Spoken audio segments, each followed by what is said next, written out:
Good morning. Good morning. Welcome to Unity of Charlotte. We are delighted that you are here today. We're grateful for your presence. We are here to experience the divine and to experience the fullness of who we are. So we're delighted that you chose to be with us today. We want to welcome all those visitors who are visiting us from the first time, who've come in from far off lands, who've made the sojourn to be here. Well, they may have been here for another workshop, but I'm choosing to believe that the real purpose was so they could be here with us this morning. We are grateful and delighted to have you here. We like to say that we're here to nurture a deep and abiding sense of the divine through the power and practice of these unity principles. Simply put, we're here to love and to grow and to serve. So we're delighted that you are here. If you're here for the first time and didn't receive one, we want to make sure you get a guest packet. I want to tell you a little bit more about us and also find out a little bit more about you. We also want to make you aware that we have a ministry of prayer, and so we're always delighted to be in prayer with you and for you. There's a prayer box located in the lobby, and also you can go online at unityofcharlotte.org to place those requests. Begin the inward journey. So we take a deep breath and breathe into the awareness of the presence of the divine.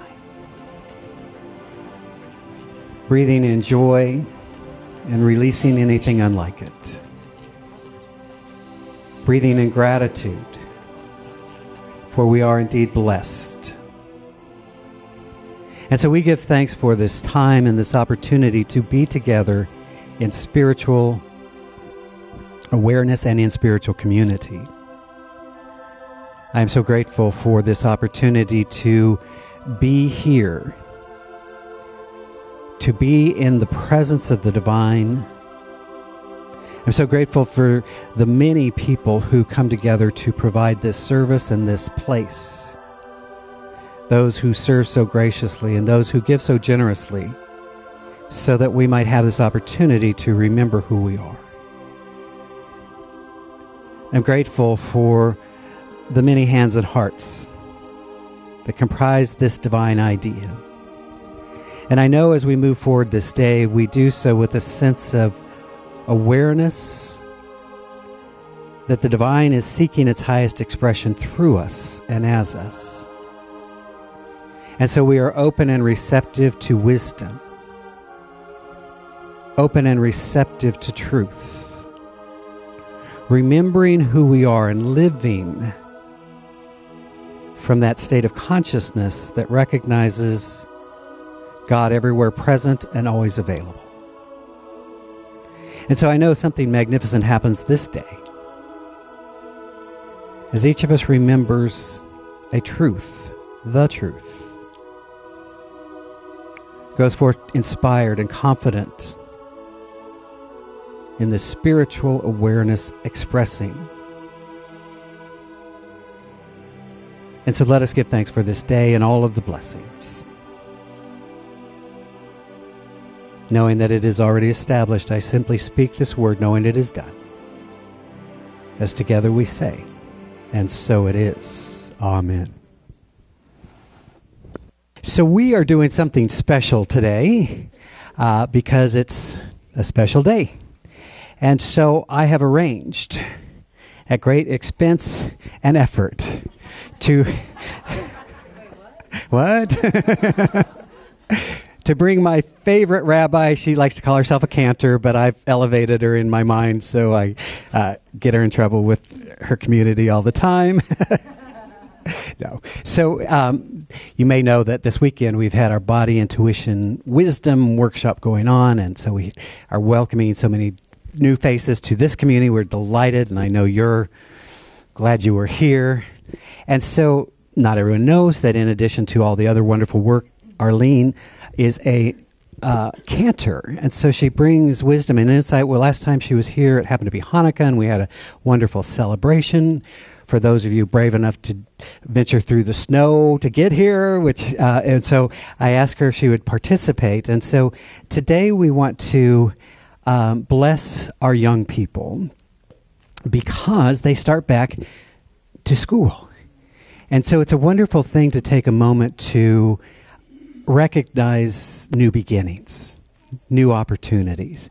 So I'm going to have Arlene come up and share with you a little bit, and then you're going to explain to us what we're doing because you're in charge for the moment, and then I'll have a little blessing for you as well. Please welcome Arlene Moshe.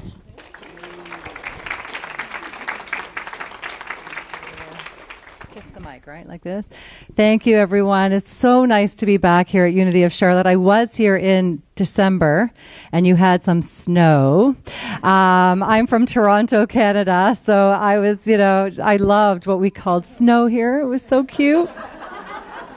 You guys are so cute with your car slipping all over the place. And I'm just like, what is happening, Marty? Explain to me. But it was such a blessing to be here. The warmth, I really do think of this place as my second home. Your warmth, it just feels comfortable. And I appreciate you sharing your love and your affirmations and your growth with us and our workshop this weekend as well. And I was really excited to hear about the fact that we wanted to do a blessing for the children that are starting school.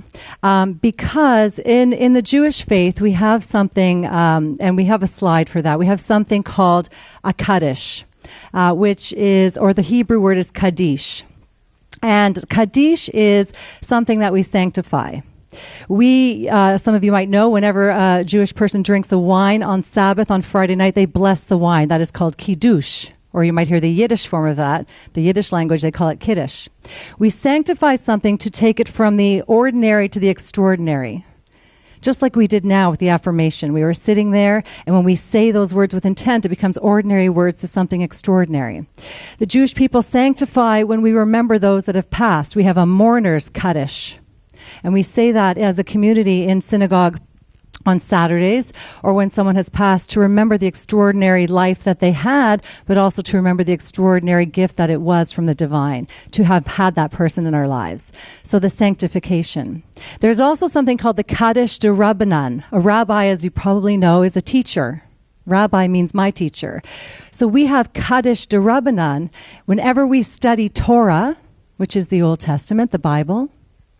We acknowledge it before and after. We sandwich studying Torah with a Kaddish as well. Whenever we want to sanctify the fact that we learned something from our teachers, from our leaders, and from our future teachers, the students, we have a sanctification for that as well. In traditional Judaism, in Orthodox Judaism, it's recited in Hebrew, and there are some physical movements that go along with the prayer. In modern Judaism, we've had leaders that turned it into English and put it to more modern music so that it can reach evolving Jews that also connect with sanctification, but maybe expanding who it reaches. And so I wanted to share that sanctification with you today. And because I'm sharing an intuitive workshop this weekend, teaching people to trust their intuition, I'm going to trust that intuitively you guys are going to know where I need you to come in and join me with your voices. And I know we have voices in this room because I just heard you all sing.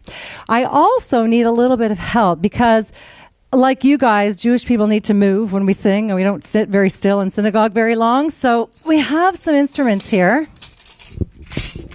And I was hoping you guys could help me out. Do you think you're interested in holding this for me and helping me? I'll help you with the rhythm, but I think you're going to get it. I saw a little person back there, too. Would you be interested in helping me with this? You can do it right from your seat. You guys can come to the front. I would love whatever you feel comfortable with. All right. So this sanctification, they're warming up. It's excellent.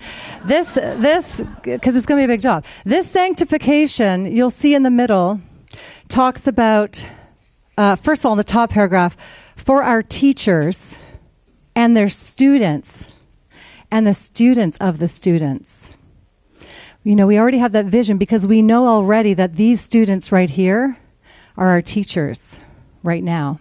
It's very full circle. So we don't only acknowledge the teachers, but the students for their learning.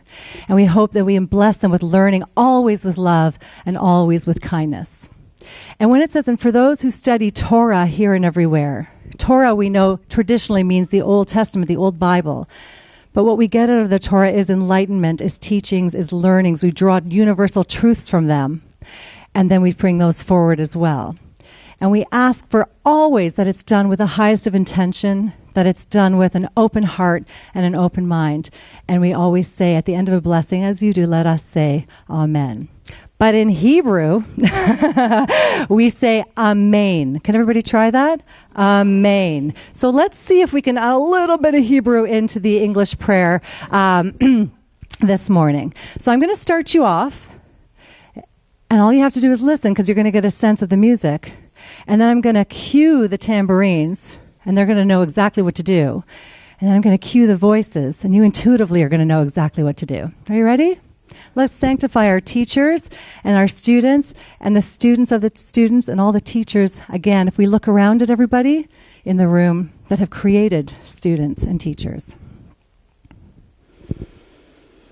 For our teachers and their students and the students of the students, we ask for peace and loving kindness, and let us say Amen.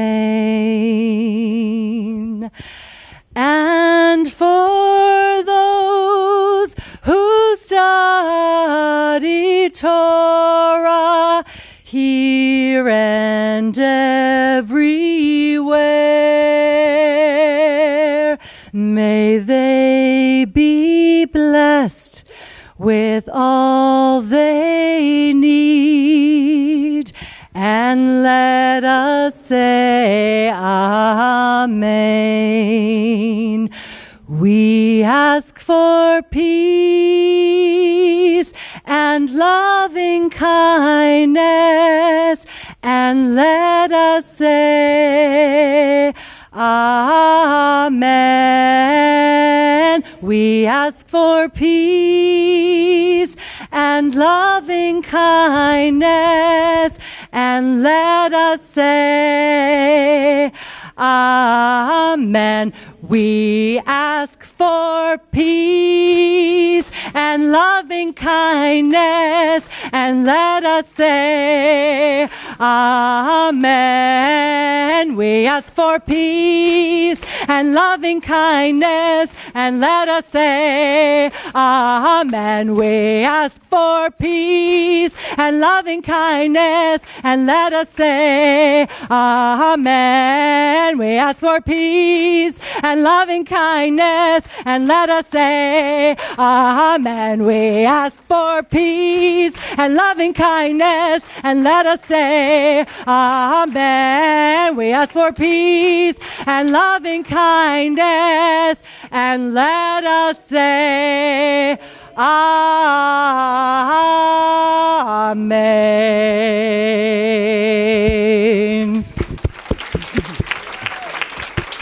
Thank you. You guys are amazing.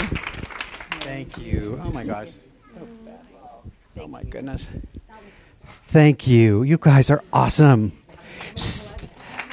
They can just leave them there. That's fine. What I'm going to invite you to do, if you would, is all of you young people, they're going to go back into their classroom, but I'd want you to just come up here for a moment, if you would. Those are starting back to school. I just want to bless you. Guys, come on up. Come on. Come on. Nope. Oh, now we're shy. Thank you. Hello. Thank you. And so, there they are. We are so blessed to be a multi-generational community. And my intention is always to serve those young people that are with us. I love you guys, and I'm grateful. So there's a program, a teaching called the Significant Seven, ideas about developing capable people.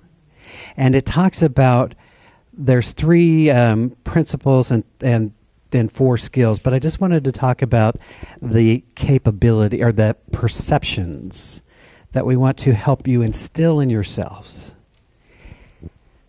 And the first one is perception of capability, that I am capable of facing problems and challenges and gaining strength and wisdom through experience.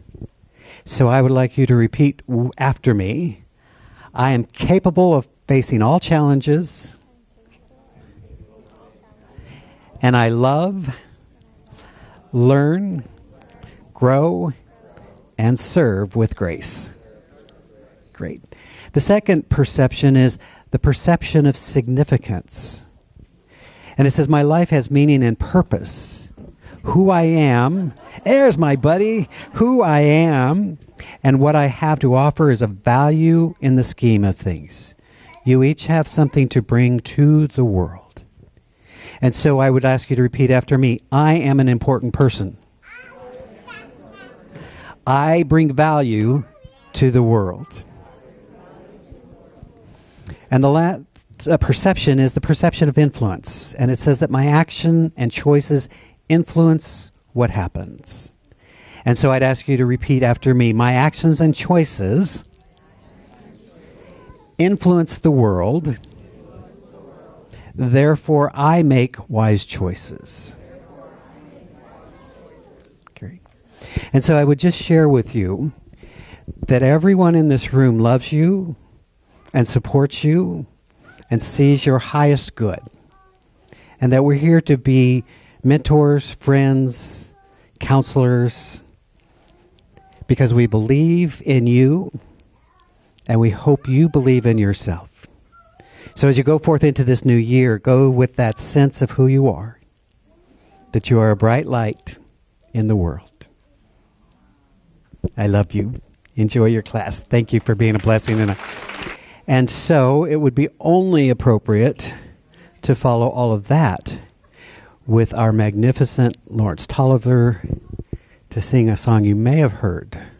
This is a song that so many of you do know, but I am going to warn you, if you sing along, there will be a phrase that is different than you're used to.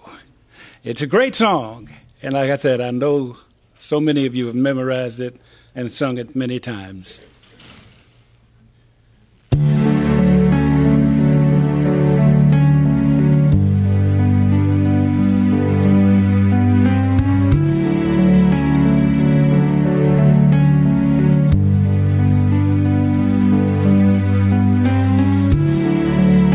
Imagine there's no heaven.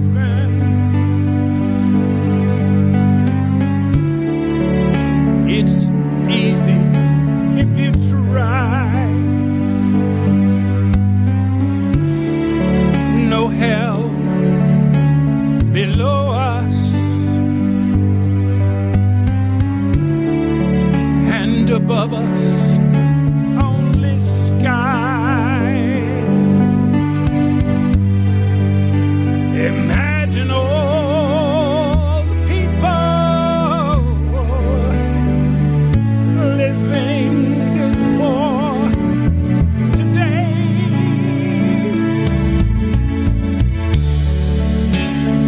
Imagine there's no countries. It isn't hard, just try. Nothing to kill or die for, and no religion too. Oh, imagine all the people living life in peace. May say I'm a dreamer, oh, but I'm not the only one. I hope someday you'll join us and the world will be as one.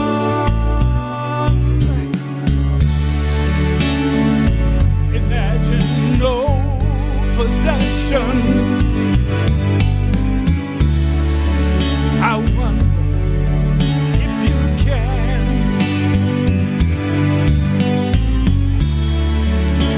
No need for greed or hunger. The unity of all. Oh, imagine all the people sharing all the world. You may say I'm a dreamer, oh, but I'm not the only one. And I hope someday you'll join us and the world will live as one.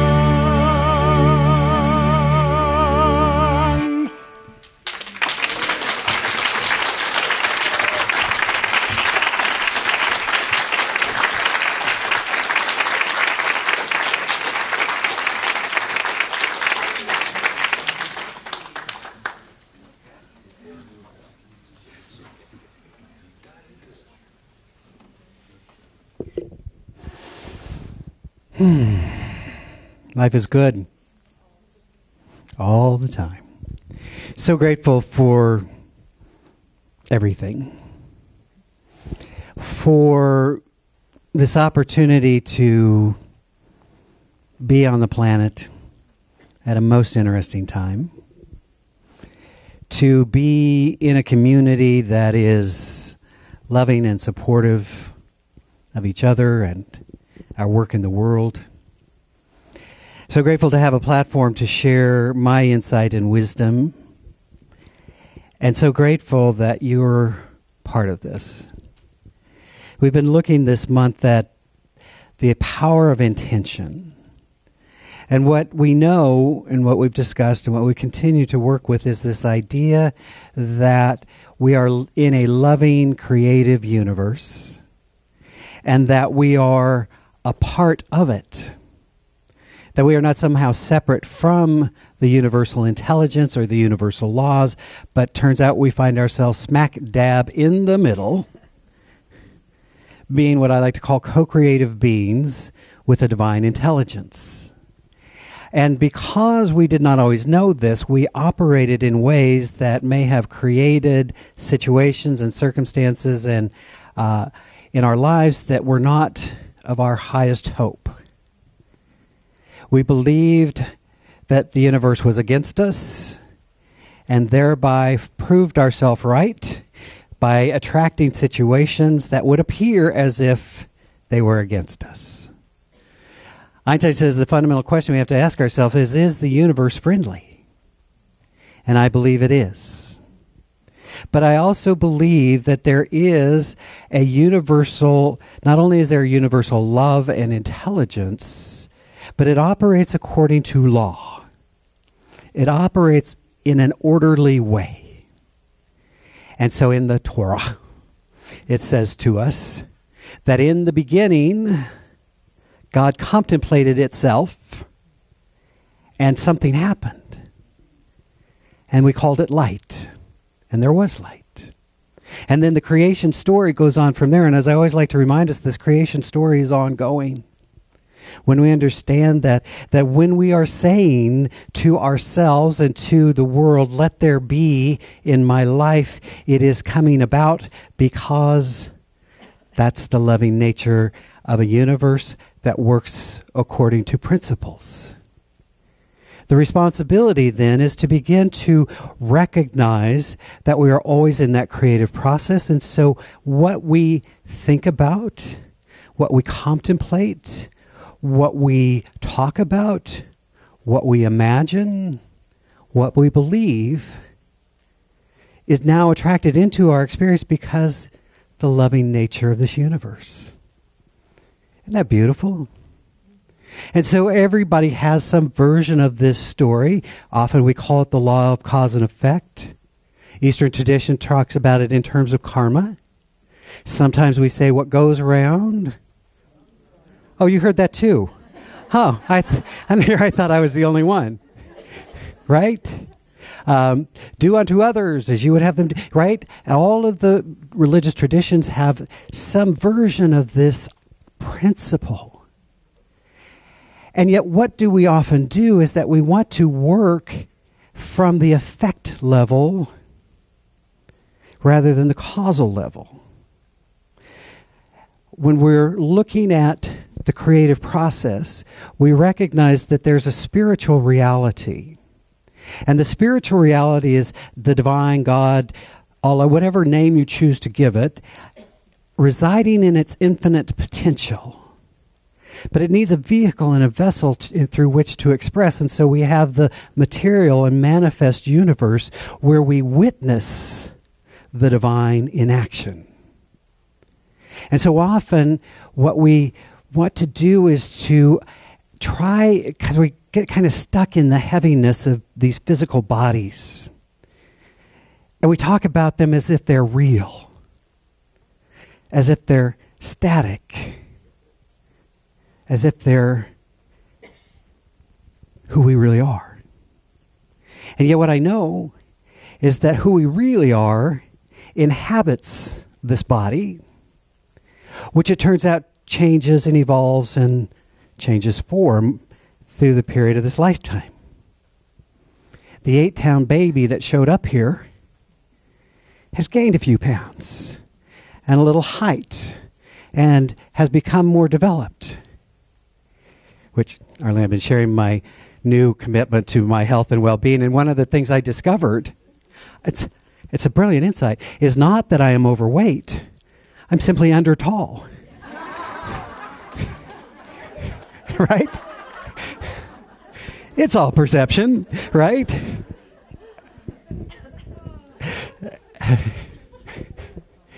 So if we work at the effect level, what we do is we find ourselves trying to change things. As someone says, rearranging the deck chairs on the Titanic, right? We're trying to make a difference out there. And it's the natural thing to do, isn't it, right? We say, well, I don't seem to have enough money. I should go make more money, because surely that will solve the problem. But when we begin to understand that life happens in an inner process, that it's not really the thing, the effect, that is the problem, it turns out often it's our relationship. It is our belief. Story after story in terms of financial well-being are told about how we developed a belief around the lack and limitation of money, and then we played out the reality of this that was true, and we experienced that reality because we believed it was true. And so what we need to do is then shift in our awareness of who we are and begin to work from that causal level to begin to recognize that, one, we live in an abundant universe, two, that we are part of that universe, and three, I am open and receptive to this greater good expressing in my life. And then let the universe take care of it. That if I live in fear, I will not attract that which is unlike fear. Isn't that odd? That if I plant fear seeds, I will reap fear plants. And those can be nasty to get rid of. Right? So we're always working at a causal level to open ourselves to the nature of the divine. Now, I like to teach about these spiritual principles because I believe we need to understand them. I think we have to have an intellectual understanding and then a practice of them until we can begin to surrender, because we remember that the universe is seeking its highest expression through us, that God delights in its self-expression, that love wants to be expressed, abundance just happens, joy is the natural quality of being. Those are all true. And so sometimes we think in our limitation, our limited way, as I said, that if we start at the effect, we can create a new cause. My experience has been that if I start working at the causal level, then as I shift in perception, circumstances change to reflect who I am. And so over the course of my journey, the types of people I hang out with are very, very different. Not that the people that I hung out with were before, but they were into a different mindset. That the things that I do, what excites me, what thrills me, is very different from where I started. Because I changed. And it's a blessing. I was thinking about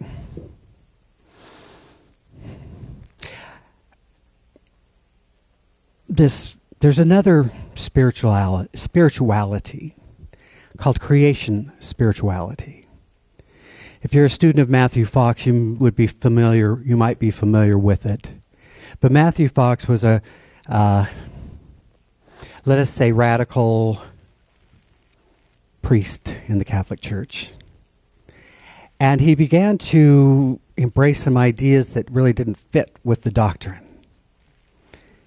And so eventually, the church made a decision that came to him and said, you may no longer talk on our behalf. And so he was sent for a month of or a period of silence. In other words, he couldn't speak. Go back to that other slide, will you, Jim? Thank you.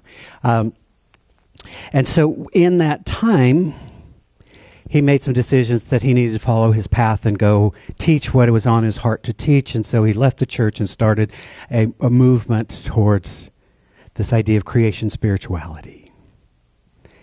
He wrote a book called The Coming of the Cosmic Christ. and a book on creation spirituality is wonderful. And he spoke, I love, so when he gets out of his silence, he first speaking, he says, so as I was saying before I was so rudely interrupted, and continued the talk. But he spoke at a big conference we had at a Selamar one year, and he said, you know, I really love and resonate with the New Thought principles, but I will tell you, you're an incomplete theology. Like, okay, well, that was bold. In front of a group of 1,000 true believers, I'll just say something, right? And he said to us, it's an incomplete theology because you don't have a via negativa. You see, in creation spirituality, it starts very similar, or there's 12 principles, but a couple I pulled. It says to us, the universe is fundamentally a blessing. Check, right? Our relationship with the universe fills us with awe. Another principle, in our lives, it is through the work of spiritual practice that we find our deep and true selves. Good. Inner work, we're good. He says, through the arts of meditation and silence, we cultivate a clarity of mind and move beyond fear into compassion and community. And then he says, our inner work can be understood as a fourfold journey involving awe and delight and amazement, which we'd call the via positiva, when you're in the presence of the divine and you can't help but love this universe we're living in. And then he says there is a path called via creativity, birthing, creativity, passion, bringing forth new ideas. Notice all the art in the room today. That's beautiful. Check it out. It's wonderful. Because we're inspired by something to create and bring it into expression.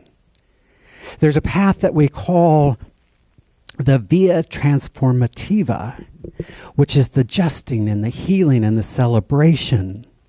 He says, this is when we seek to work not only to be spiritually aware, but to have justice in our world and to express compassion to those in need and all of those wonderful things.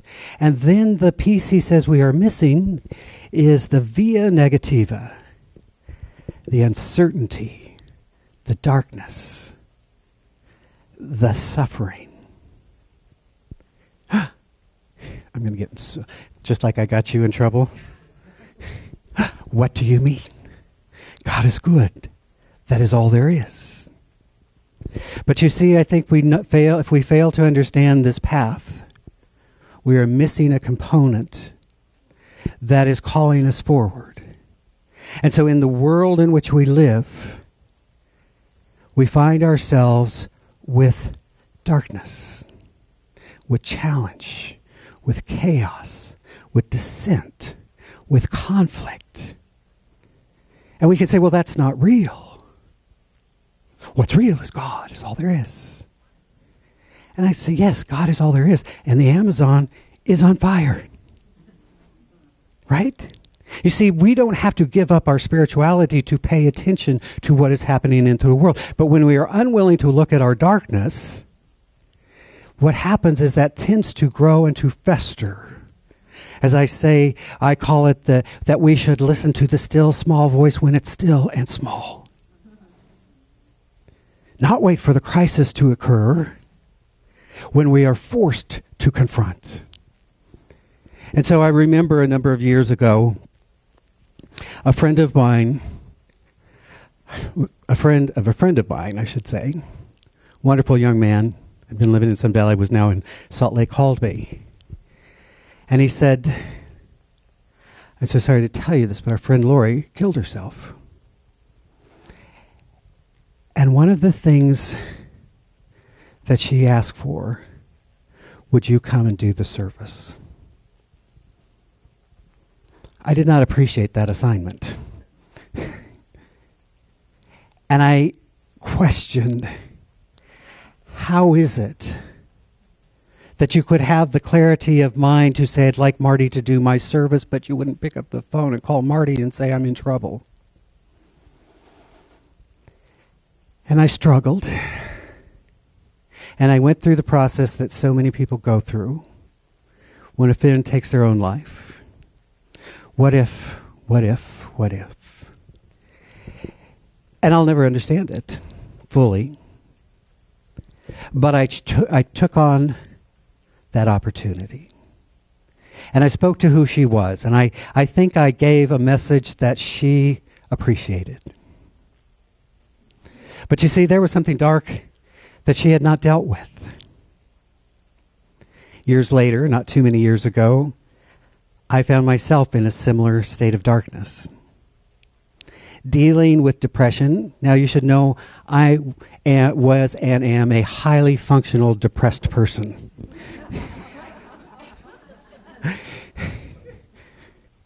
Because you're going to do it.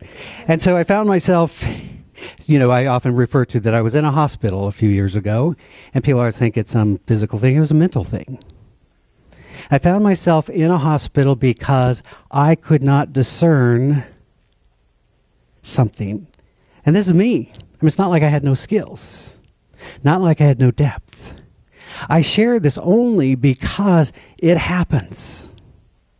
And I, for whatever reason, could not share what I was going through.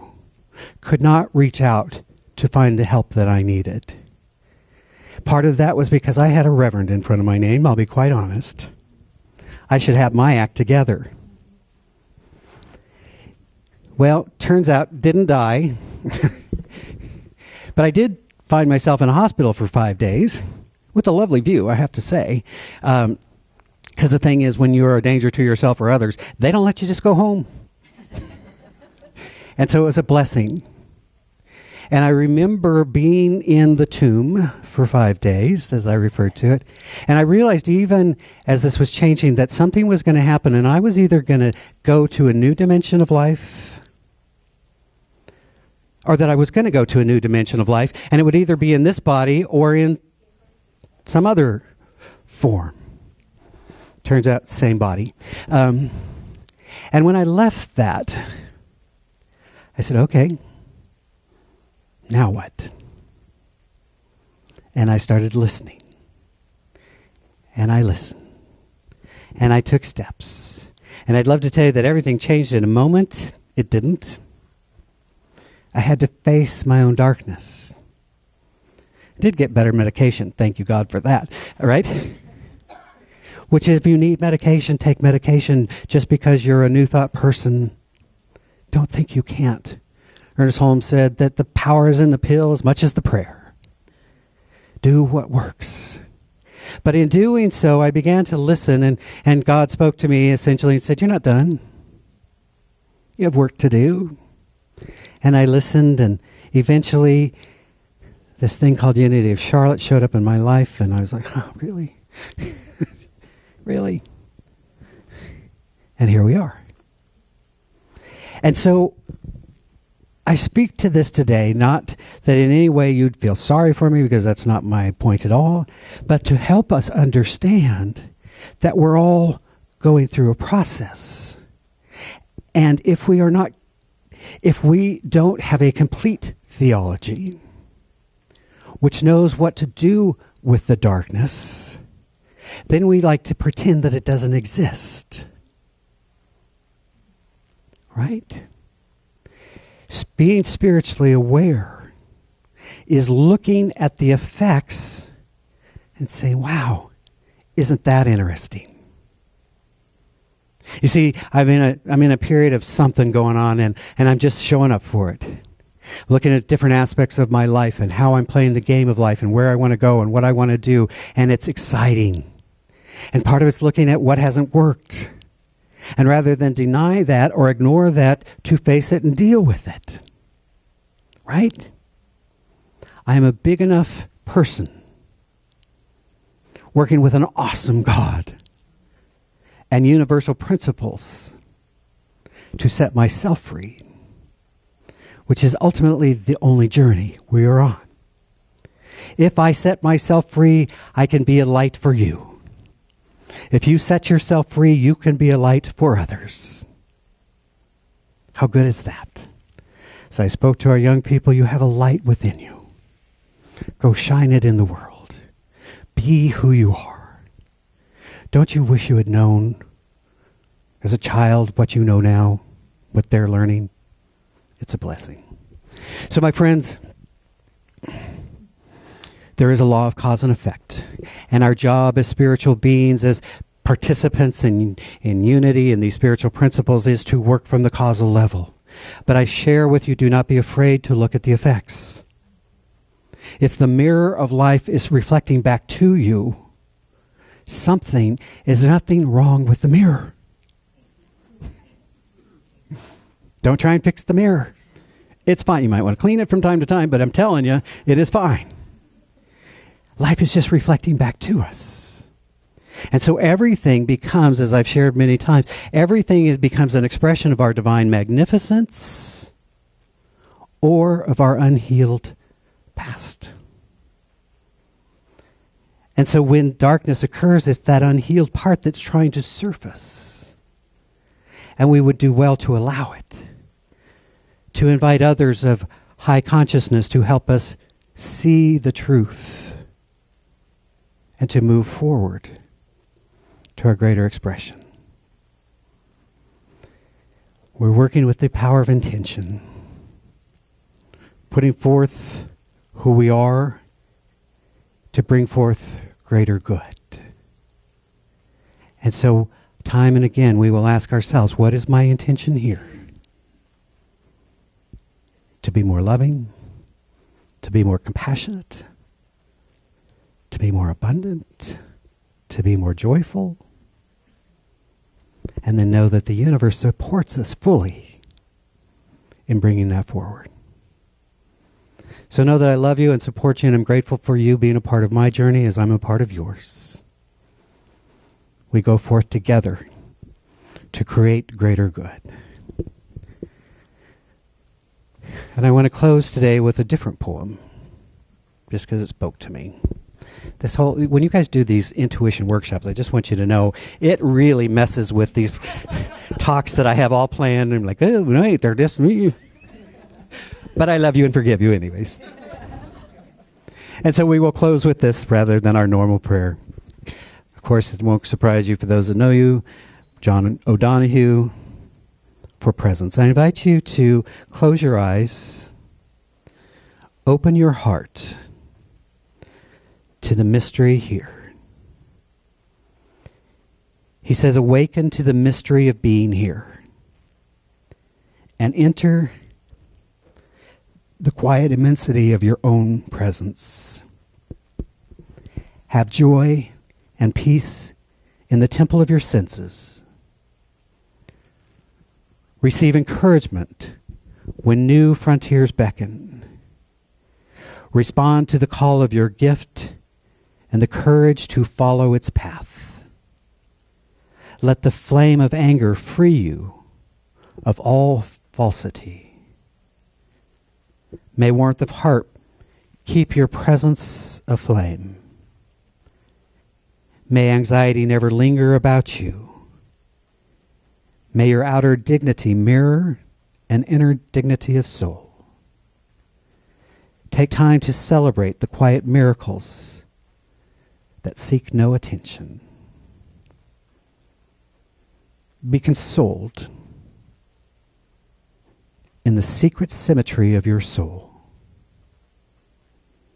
And may you experience each day as a sacred gift woven around the heart of wonder.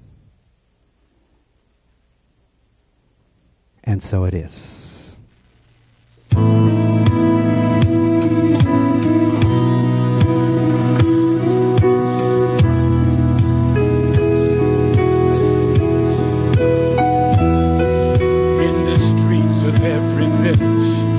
Every city, soaring tower, empty people live in darkness. Every minute, every hour, hear the cry of desperation from a billion broken hearts with a need so great. Where do we start? Let it start with me. Open up my eyes. compassion. Free my mind from all distraction. Use my hands to set the captive free. Move my feet to follow after you, Lord. Change the world. Let it start with me.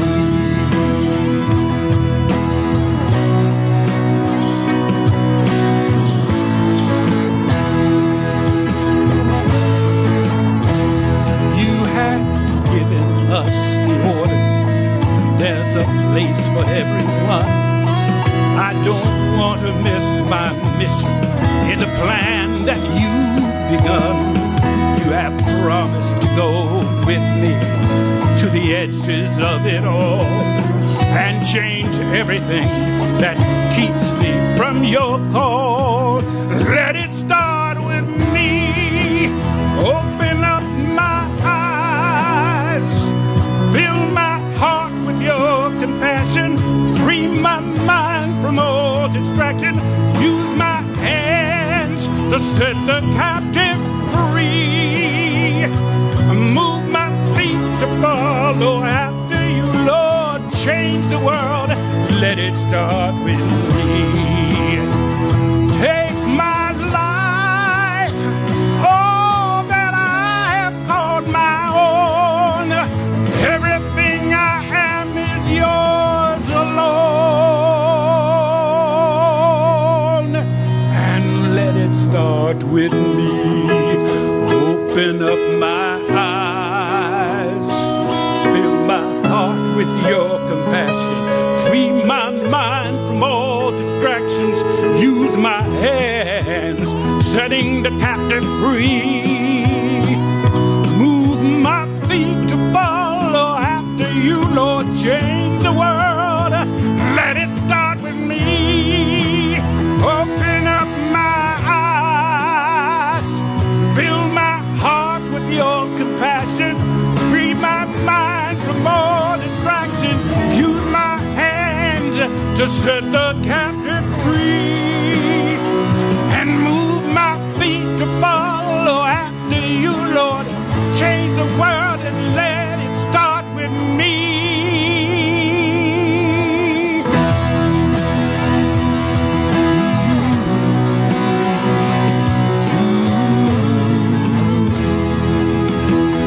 Let it start with me.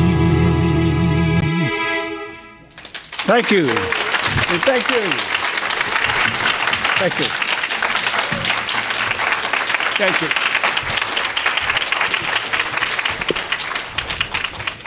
We are so blessed, Lawrence. Thank you for bringing your gift. And can we just give a little appreciation for my favorite cantor,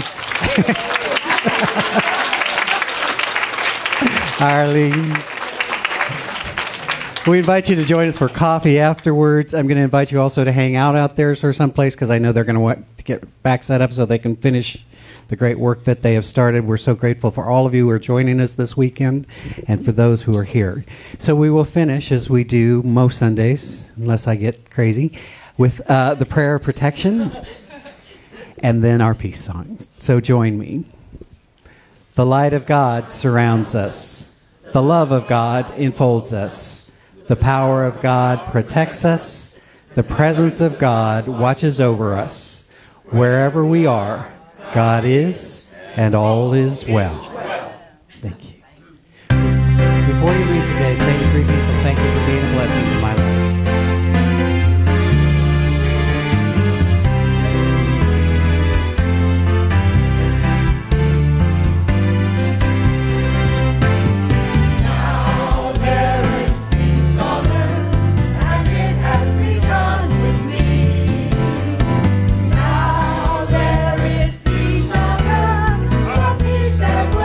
To be